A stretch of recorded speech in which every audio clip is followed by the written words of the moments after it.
Welcome back to your channel. My name is Brad, and today we're going to try to look at what could be some of the best income ETFs out on the market, general market conditions, different funds across SPY, QQQ. We're going to look at selling shares of SPY against one of the YieldMax funds. See who comes out on top. If that is what you're interested in, stick around. So let's go ahead and get right into it. I'm going to give you a bunch of information, a bunch of tidbits today that you probably didn't even realize, or you realized and didn't know how to act on those. So let's go ahead and throw up the first slide.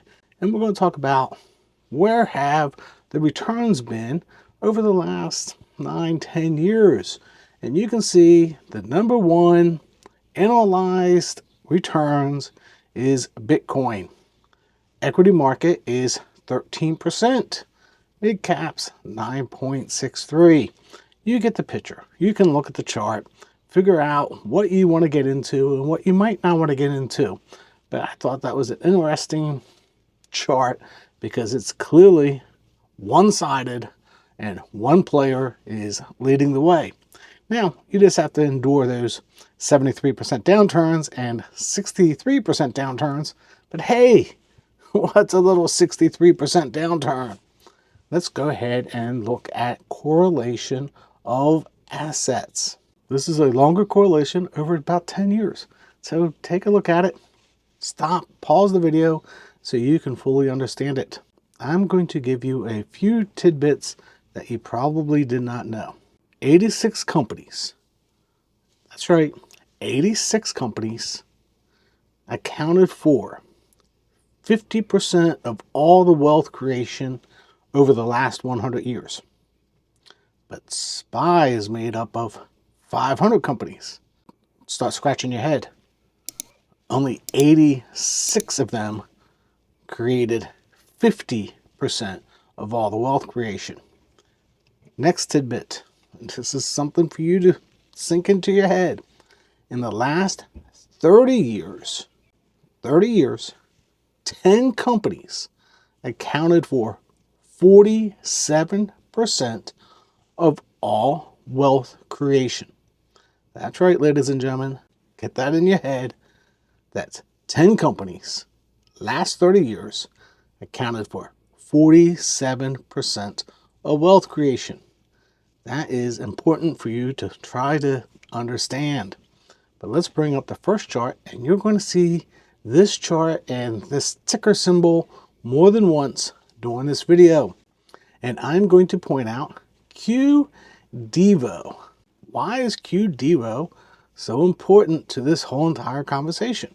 If I look at total returns since it was incepted, or right around when it's incepted, you can see how it has done compared to the Qs, QQQI, and GPIX. Now that you understand QDEVO is part of this whole entire conversation, we're going to go through the SPY and look at some SPY funds and give you my thoughts on some of the SPY funds.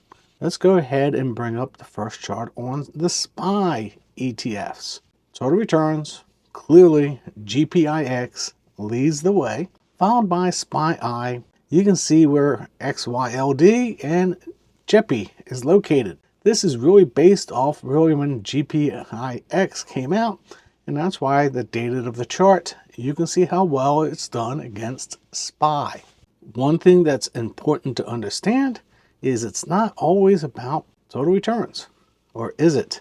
But let's look at price. If I look at price change, same duration, you can see GPIX leads the way, followed by SPY, followed by JEPI on price. So there you have it. There is the SPY on longer dated calls. Let's go ahead and look at 0 DTEs. Looking at 0 DTEs, and this is based on SDTY and when its inception date was and the data that was available, you can see T-SPY leads the way, followed by I-SPY, followed by SDTY, followed by XDTE in total returns. As I previously stated, we need to look at price also. If I look at price change, well, correlation is pretty much the same. T-SPY, followed by I-SPY, followed by SDTY,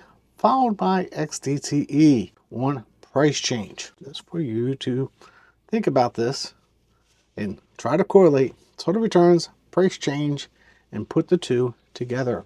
Let's move on to the Qs and how the Qs are doing and funds on the Qs that you may want to consider.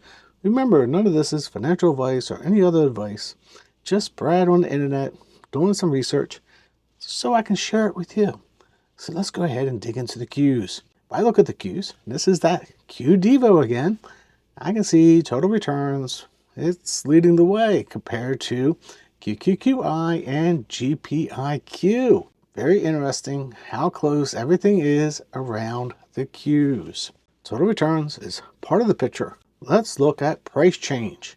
Wow, if I look at price change, that's very interesting because at certain times, QDevo is actually beating the Qs on price change. Very interesting, but at the end of the day, it is the Qs followed by QDevo, followed by GPIQ, followed by QQQI on price change. Now, one fund that I'm going to go ahead and talk about that I haven't covered very much before is KQQQ. We can just put that on one chart, compare it against QDevo, and kind of see that QDevo still leads the way over KQQQ. At the same time, I'm going to give you this little tidbit. I looked at KQQQ and QDevo for other reasons than just looking at these charts. Let's give a broader look. This is a broader look, like I said, to the Qs. QDTE, QYLD, JEPQ, QQQI, and IQQQ. Total returns comes right out as QQQI, QDTE, and then you can see IQ, and at the bottom is QYLD. I keep on saying, well, it's not the whole picture. Let's look at percentage of price change. Well, that kind of makes you start to scratch your head again. QDTE is minus 24%, and QQQI is leading the way up 1.43%. Now, I'm going to go ahead and give you a little tidbit here. NAV erosion may be something that you may or may not want to consider, and you may want to go ahead and scratch your head why I bring that up at this point of the conversation.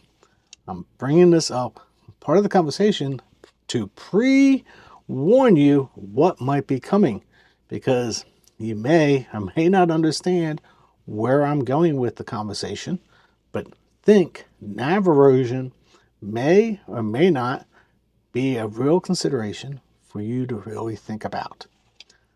Just to give you that forewarning, and you might want to be sitting down for the rest of the video. Let's look at a couple more funds. Chippy, GPTY, AIPI, FEPI, and the Qs.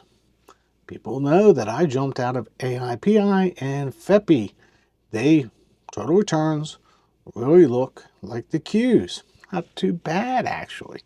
Pretty good. But wait a second. Doesn't AIPI and GPTY hold very similar underlyings? Yes, they do. That makes you have to wonder. Total returns may or may not give you the whole picture. If I look at price change, well, wait a second. GPTY is up 25% on price change, followed by the Qs, followed by Chippy, and AIPI and FEPI. For some reason, price change is not on the scoreboard. And you can go, wow, they pay a huge distribution compared to GPTY. I hate to bust your bubble, but not really. GPTY pays about the same in a percentage-wise as AIPI. Let's talk about a couple more funds that you may or may want to consider and get into the whole thought process of what is coming at the end of the video. Chippy versus Soxy. Wow, Soxy's up 34% in total returns. That's pretty interesting. That's very interesting indeed. If I look at Soxy against SOX, which is actually a index of what Soxy would be trying to track, well, it's pretty close on price change. And again, you see Chippy doing pretty well at 19, but Soxy price change is up 31%. Very interesting indeed. Let's take a longer look at SOX. If I take that out against SPY, against QQQ on a 10-year chart, it's not even close. Nope, 724% against 436%. Just what the numbers are telling you. So now are you sitting down? Do you have that drink? Are you waiting to figure out where Brad is going with this whole YieldMax against SPY? Well, let's go ahead and put up the chart. And we're going to look at NVDY against NVIDIA. You can see that you're trailing the underlying. Anybody that's in cover calls will already know you cannot beat the underlying with cover calls. At least that's what they tell you. Zero DTEs have a chance, but we're not putting all of our money on zero DTEs thinking that they're going to beat the underlying. But right now, at different times, and for majority of the times, they have been able to beat the underlying and do very well. But then you have to ask, but wait a second, is the underlying of QQQQ or SPY is actually something that you want to be in? Because 86 companies represents 50% of all the wealth creation over the last 100 years. 10 companies represents 47% of all the wealth creation in the last 30 years. So why are you betting on those other 490 companies? Just thought I'd ask. Don't feel offended. This might be news to you. So what are you going to do about it? Let's continue on this conversation and look at NVYY, NVII, and NVDY. And you can see how this is actually stacked up. As you may or may not know, I bought NVII. Yes, I did. And you can see how it is comparing to the other two funds that are out there. Well, let's get into it. Let's break down this whole entire SPY selling shares. All you gotta do is invest in SPY and sell shares for your income. Yes, I just did laugh at you.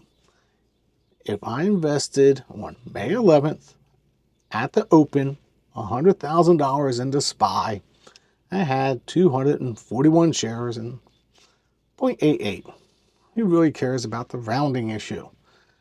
NVDY at the open on May 11th, $100,000 would have bought you 5,000 shares. And again, wealth creation. Let's break this into wealth creation. And by the way, at the end of the video, I'm going to give you my picks after reading 35 technical literatures on what the next, I'm going to say 10 years in the best companies that's going to create wealth over the next 10 years so you can make a judgment for yourself. Distributions of that 5,000 shares of NVDY comes out to $158,395.50. Okay, now let's see how this conversation is going to end for those that want to sell SPY and SPY shares. Let's go ahead and break this down and see how you actually did selling shares against SPY. Remember, opening price for SPY was close to that $400 range. At the end, it's at $606. So you had to do good, right? Come on, $400 to $606. Okay, let's go ahead. without further ado and break this out for you. You needed 292 shares of SPY. Well, you only had 241. That means you ran out of money and you actually owe money to the bank. That means you had to go get a JOB. For those SPY lovers that think I can just sell my SPY to create income. Well. And by the way, that's not even NAV erosion. That's called poor. You are now poor, broke with a job. Not a good plan. NVDY, yeah, you had what people are going to say NAV erosion. Or did you? You made $158,000. On a $100,000 investment.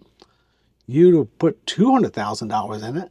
That's $316,000 over the last 2 years. Well, that's enough to start to think about you can live on. Just keep that in mind. And as I said before, last 30 years, 10 companies represent 47% of all wealth creation. As I promised, I'm going to give you my research for free of what companies in the next 10 years will probably generate a majority of the wealth creation. They are, and I'm going to go ahead and caveat this. The first 5 are probably incorrect order, at least that by my research. Let's break them out. Amazon, Microsoft, Tesla, Google, NVIDIA, Taiwan Semiconductors, Meta Platforms, Visa, Palantir, Netflix, MasterCard, Broadcom, and Berkshire Hathaway. Yes, those are, according to Brad, the best funds or stocks going forward for the next 10 years. Not financial advice. Please do your own research. But I did read a lot of articles to come up with that short list. 3 stocks that did not make my list that I want to make sure that I bring up individually. First one is MSTR. Complete game changer. Second one, Coinbase. Complete game changer of where the economy could be going. Third one is going to be a disruptor, and the disruptor is Robinhood or Hood. I cannot tell you where those 3 end up in the next 10 years. It'd be a fairly good educated guess that those 3, MSTR, Coinbase, and Robinhood, are all disruptors and do something over the next 10 years. Maybe they go to 0. Maybe they don't. Maybe you might want to consider them for something in your income portfolio, because disruptors normally pay more when you sell options against them. Just a thought. As I indicated at the beginning of the video, where does QDevo come into play in this? Because that's a very interesting question if you thought about it. Let's look at QDevo's holdings, because QDevo does not hold the Qs. It holds approximately 47 different underlyings, and we'll go ahead and take a quick look. Wow, let's compare them against mine.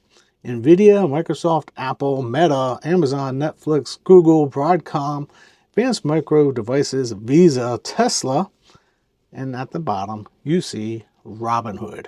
Very interesting how they have picked very similar stocks that I indicated. And mine came from research of 35 different articles that I've read to come up with my list. I left off Apple. I left off Apple because there could be a dilution of Apple products and you might not see the revenue from Apple like you did in the past. Not a forecaster, not somebody that's going to sit here and tell you, oh yeah, Apple's going to go to 0. No, I'm just pointing out that the peers, the fastest moving horses in the race, as you know, if you've been watching me, I like the ponies, that NVIDIA, Microsoft, Meta, Amazon, Netflix, Google, Broadcom, Visa, Tesla, and Robinhood should be something you should consider for a very small portion of your portfolio, so you might be able to outdo the next income investor. So until next time, God bless.